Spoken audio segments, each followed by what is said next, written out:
And with that, it's time for our next session as well. In fact, let me also inform you that we will be taking audience questions as well for this session. So towards the end of the talk by our enterprising leader himself, we'll also be open to a couple of questions from the audience. So please do share them with us.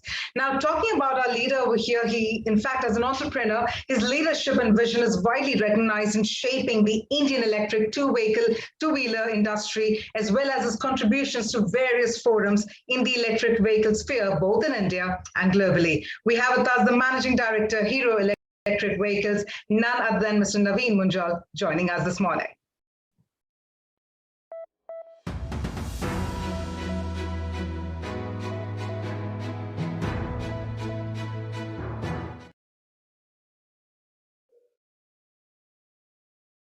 Thank you. Thank you, Kavya, for that introduction. Good morning, ladies and gentlemen. It's an absolute pleasure for me to speak at this session today on sustainability, a topic which is very close to my heart. We at Hero Electric and the Hero Eco Group have been at the forefront of working on clean and sustainable energy and vehicles since over a decade now. It's electric vehicles we launched about over 14 years back, and that's a journey which still continues. Now I'm going to talk a little bit about SDGs and ESGs and net zero emissions. So I'm dividing it up into three bands. The first one is talking about maintaining the core values and integrity of business responsibility. So electric vehicles are the cornerstone when we speak about a sustainable future. As we and the world believe, EVs are the future of mobility, and the increased awareness demand speaks of the same story. To build an integrated transport system with EVs, we have three stages for implementation that lead to the roadmap of EV adoption in India. These include capturing global opportunities. The second is improving and scaling actions. And the third one is implementing government incentives within the transportation system. The comprehensive measurement of our own carbon footprint and reducing it by innovative technologies is the basic understanding of business responsibilities and values. We truly believe that the extending support in building the infrastructure for EV systems and the ecosystem is our responsibility and is a part of our ESG goals. The scientific community has clearly indicated the need for reaching net zero.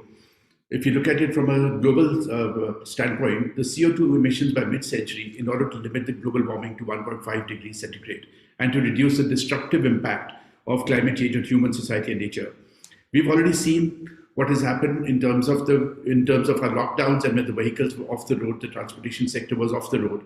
The air was much cleaner, the rivers were much cleaner, and we were able to plug a gap the size of Greenland in the ozone layer. Now, as we come back to normalcy, we are beginning to see the level rising, the pollution levels rising again in our cities and our cities. The concept of net zero has risen in prominence, and since as countries, cities, companies, and others are increasingly committing to reach this ambitious goal, as of July 2020, a quarter of global CO2 emissions and more than half of the global economy were covered by net zero commitments, according to Race to Zero campaign led by the high-level Climate Action Committee, which is in the run to the COP26. The second area I'm going to cover on is improving the energy efficiency for sustained reduction in energy consumption. So more energy efficient vehicles require less fuel to cover the same distances. This generates fewer emissions and makes them significantly less expensive as well to operate. Plug-in hybrids, fully electric vehicles are particularly highly efficient vehicles. The primary levers of decarbonization drive are improving an energy efficiency of facilities for a sustained reduction in energy consumption. Energy efficiency brings a host of benefits. The first one, of course, is the reducing greenhouse gases, and the next one is reducing demand for energy imports. IEA estimates that advanced technologies and alternative fuels, hybrid plug-in hybrids, electric vehicles, and fuel cell variants can reduce the energy levels by 20 to 40% by 2050, compared to its own reference of today. Energy efficient transportation needs to be encouraged on three different levels. The first one being that of system efficiency, the second one being on the transport efficiency, and then on the vehicle efficiency itself. The prerequisites of system efficiency include dense city system, proper management of the demand of network, and adequate public transport. Reducing per kilometer fuel consumption of vehicles increases the efficiency. It also increases efficient driving techniques. Measures can be clustered into three very basic categories: improvement of existing vehicles, new concepts, and the development of alternative technologies in terms of the emissions. Now, when we talk about transportation in general at a macro level, we've got air travel, we've got commuting and purchase goods and services. Another important sector is that of air travel. We're already finding that during the post-COVID, in the last 18 odd months, a lot of business travel has actually reduced, and we're using technology far more effectively than we were earlier. Less air travel means less strain on the ozone system. We can contribute our own bit by, when we're taking flights, for example, we choose flights which are more direct rather than hopping from one place to another, simply because the landing and taking off of an aircraft is actually the time when there is the most polluting time of the flight. Strong public transport can also reduce nation's carbon footprint. Bicycling and walking will help reducing the greenhouse gases. We're already seeing cities like Paris, which are becoming very, very bicycle and pedestrian friendly. Traffic congestion, demand for oil, all will reduce. Additional benefits include noise pollution and air pollution. We know that India is one of the most polluted countries in the world. And that's something that, coming into winter, North India is actually going to be hit by the blanket of smog over the various cities. DGCA has expressed concern over the significant increase in emissions in the last 5 years. To stabilize and move towards becoming green, we must improve our air traffic management as well, opt for alternative fuels, use the best technology available, and focus on environmental friendly infrastructure. So we at Hero Electric, we are a SA 8000 company. We are environmentally conscious, socially responsible, and follow ethical practices in our business operations. Our endeavor is to make the country greener with zero pollution transmission through a wide range of electric vehicles. We support the mission of no emission, and that's something that we've been working on for over a decade now.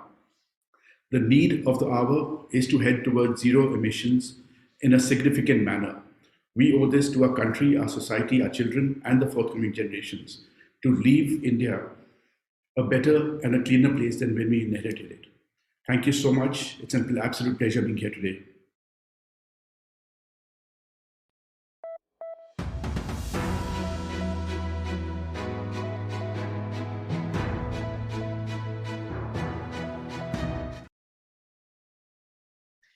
Thank you very much, Naveen, firstly for joining us and also sharing about the endeavors taken up by the organizations. Also the mission of no emission. I think that was very clearly understood in the way the entire organization, or for that matter, you work. With that, we did have 2 questions, so I'm going to quickly share the questions with you, sir. The first question, of course, is about phasing out ICE vehicles by 2027. Is that a practical approach to shift to electric? And if so, how can a country of 1 billion people shift to new technology almost instantly without infrastructure? Kavya, thank you. So first and foremost, when we look at the shift towards electric mobility, we've got to look at different vehicles in different baskets. 2-wheelers, 3-wheelers, cars, public transport, commercial vehicles, all of them fall in different baskets. All of them will take off at a different time, and all of them have different needs and requirements of infrastructure. So we very clearly need to set goals for all categories. The goal for the deadline or the cut deadlines may not be the same across all spectrums, but it could be more accelerated for 2-wheelers, for example. Public transport, we're already seeing a shift. Cars could follow behind, and commercial vehicles could even be behind the larger vehicles. So the basic point being that if we set a goal in place, then everything else begins to fall in a backward place. So infrastructure begins to fall, the charging infrastructure, the supply chains, the dealerships, financing, everything. But it is imperative for us to set a goal to say by when do we really want to be environmental friendly, by when do we want to be not net zero right now, but to elect towards electrification. And then subsequently it would be about net zero. We have to clear up our cities, we have to clear up our country in terms of air pollution. When we talk about pollution, it's not just the pollution outside, but it's the air pollution which is going to hit us hugely as well. And in terms of infrastructure, I'm confident that it will fall in place once we reach certain milestones in terms of volumes and once we have those deadlines and goals in place. I think that was very important for all of us to hear, because even this particular question that we received, I think it's something on everybody's minds, be it as consumers or people who are enthusiastic about the future, for that matter, with regard to electric vehicles. So that was a very important question. I'm quickly going to move on to my second and final question, Naveen, which is on the fact that you've often said that the transition into EVs can be faster propelled with conversion of B2B fleets. So how do you think that it'll bring down the emissions and help achieve climate goals? See, as we are moving towards an economy which is doing more and more on the B2B front, in terms of our online ordering of e-commerce, online ordering of food, and there's a number of these different sectors that rely on that are form a part of this B2B. Now, a large part of these business models are actually aggregator models. So they're basically relying on the guy who's delivering the goods to you for him to actually get the vehicle. A large part of these vehicles are actually very old vehicles and very high emitting vehicles.